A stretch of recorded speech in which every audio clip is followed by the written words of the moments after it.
Assalamualaikum warahmatullahi wabarakatuh. Apa kabar semuanya? Semoga dalam keadaan sehat dan baik-baik saja di masa pandemi ini. Selamat datang di channel YouTube Mari Belajar. Dengan belajar kita akan menjadi pintar. Jangan lupa klik like dan subscribe untuk membangun channel ini dan memotivasi saya untuk membuat video-video terbaru. Share jika video ini dianggap bermanfaat. Pada kesempatan ini, kita akan membahas soal-soal tes kompetensi yang berkaitan dengan prinsip-prinsip penilaian yang pada video sebelumnya telah kita bahas beserta soal latihan. Bagi yang penasaran, silahkan klik link di deskripsi untuk menonton video dan mengerjakan soal latihannya. Oke, langsung saja cus, kita masuk ke pembahasan. Soal pertama, penilaian yang dilakukan oleh seorang guru harus didasarkan pada prosedur dan kriteria yang jelas. Tidak dipengaruhi subjektivitas penilai. Hal ini sesuai dengan prinsip A. Menyeluruh, B. Bermakna, C. Adil, D. Objektif. Silahkan di-pause terlebih dahulu jika teman-teman mau menjawab. Apa jawabannya? Ya, D. Objektif. Kenapa jawabannya objektif?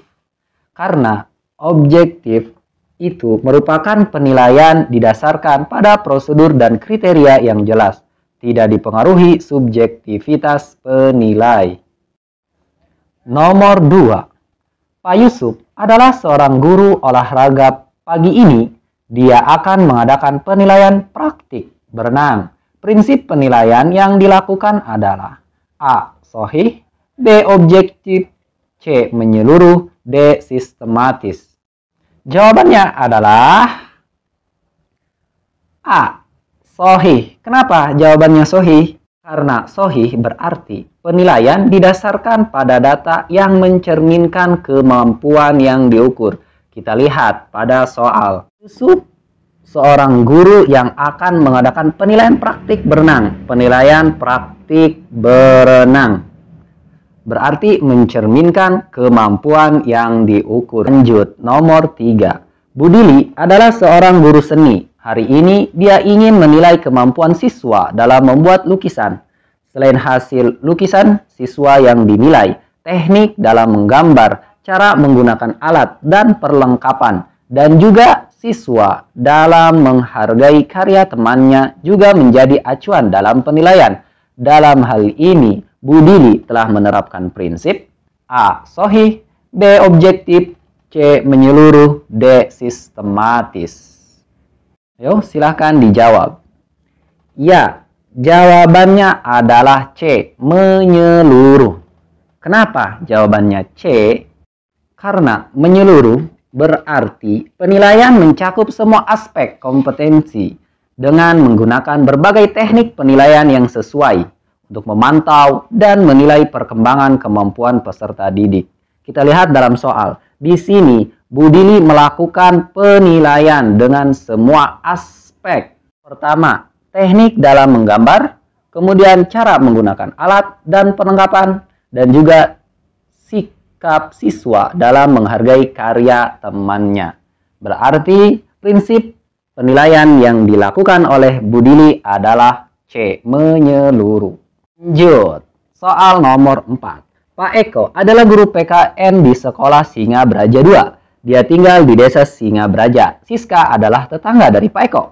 Setiap pembagian hasil evaluasi, Siska selalu diberi nilai 85 oleh Pak Eko.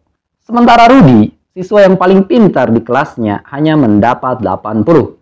Sesuai kasus di atas, artinya Pak Eko tidak melaksanakan prinsip penilaian. A. Adil, B. Objektif, C. Menyeluruh, D. Sistematis. Oke, apa jawabannya? Ya, jawabannya adalah B. Objektif. Kenapa objektif? Objektif merupakan penilaian yang didasarkan pada prosedur dan kriteria yang jelas, tidak dipengaruhi subjektivitas penilai. Kita lihat pada soal.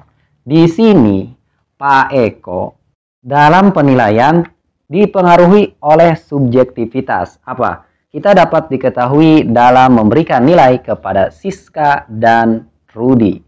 Siska mendapat 85, sementara Rudi, siswa yang pintar, mendapat nilai 80.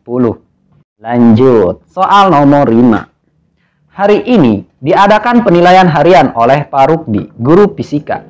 Jumlah nomor soal ada 10. Siswa dengan absen ganjil mengerjakan nomor ganjil, siswa dengan nomor absen genap mengerjakan soal nomor genap. Kegiatan yang dilakukan Pak Rukdi tidak sesuai dengan prinsip penilaian. A. Adil, B. Objektif, C. Menyeluruh, D. Sistematis. Oke, jawabannya adalah A. Adil. Kenapa adil? Adil merupakan penilaian tidak menguntungkan atau merugikan peserta didik karena berkebutuhan khusus serta perbedaan latar belakang agama, suku, budaya, adat istiadat, status sosial ekonomi, dan gender.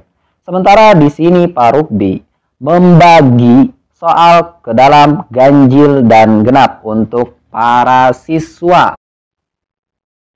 Di sini Pak Rukdi memberikan soal sesuai dengan absen, yang genap mengerjakan soal genap, yang ganjil mengerjakan soal ganjil.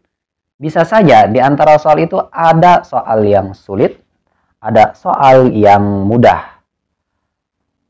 Jadi tidak semua siswa mendapatkan soal yang sama. Soal nomor 6. Hari ini diadakan penilaian harian oleh Pak Faiz, guru pendidikan agama Islam. Jumlah nomor soal ada 10. Siswa diminta untuk mengerjakan 7 nomor soal dari 10 soal yang diberikan. Siswa bebas memilih 7 nomor soal dari 10 soal yang diberikan Pak Faiz. Hal yang dilakukan Pak Faiz tidak sesuai dengan prinsip penilaian.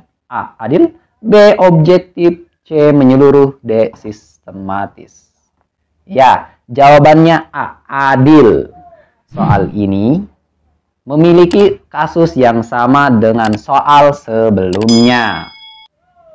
7. Pagi ini penyerahan raport untuk siswa SMP Negeri Terbuka. Bu Irma adalah guru matematika di SMP tersebut. Saat sehabis pembagian raport, tiba-tiba Bu Irma didatangi oleh orang tua siswa sambil marah-marah dan menggerutu karena nilai anaknya jelek, padahal menurutnya anaknya adalah siswa yang pintar. Bu Irma kemudian menjelaskan teknik, prosedur, dan hasil pengolahan nilainya dari nilai harian, PTS, penilaian tengah semester, PAS, penilaian akhir semester, serta nilai sikap siswa dengan buku catatan penilaian yang lengkap. Akhirnya, orang tua siswa tersebut dapat mengerti bahwa nilai anaknya memang sesuai dengan fakta. Dengan demikian, Bu Irma telah melaksanakan prinsip penilaian A. Objektif, B. Menyeluruh, C. Sistematis, D. Akuntabel. Ya, jawabannya adalah D. Akuntabel. Kenapa akuntabel? Akuntabel merupakan penilaian yang dapat dipertanggungjawabkan, baik dari segi mekanisme, prosedur, teknik, maupun hasilnya. Pada kasus di sini, Bu Irma telah menjelaskan prosedur dan hasil pengolahan nilainya dari nilai harian PTS, PAS, serta nilai sikap siswa dengan buku catatan penilaian yang lengkap. Berarti, Bu Irma telah melaksanakan prinsip penilaian akuntabel. Sampai di sini dulu pembahasan kita. Untuk soal selanjutnya kita bahas pada video part 2. Terima kasih telah menonton video channel ini dan sampai bertemu kembali pada pembahasan berikutnya. Semoga video ini bermanfaat. Wassalamualaikum warahmatullahi wabarakatuh.